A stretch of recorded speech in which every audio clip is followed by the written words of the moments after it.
નમસ્કાર, આપ જોઈ રહ્યા છો સ્પાર્ક ટુડે ન્યૂઝ। મહીસાગર જિલ્લાના મુખ્ય મથકમાં દબાણ દૂર કરવાની કવાયત હાથ ધરવામાં આવી। લુણાવાડા નગરપાલિકા દ્વારા શહેરી વિસ્તારોમાં દબાણો દૂર કરવાની કામગીરી શરૂ કરાઈ। લુણાવાડા વાસિયા તળાવ અને તેની આસપાસના દબાણ દૂર કરાશે। લુણાવાડા નગરમાં દબાણ કરવામાં આવેલ સરકારી જમીનો ખુલ્લી કરાશે। લુણાવાડા નગરપાલિકા દ્વારા મકાન, ગલ્લા, ધાર્મિક સ્થળો પણ દૂર કરવામાં આવશે।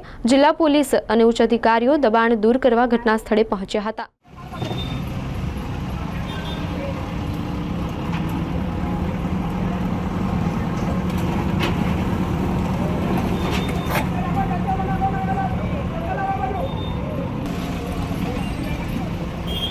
एक कैसे भी आगे जाओ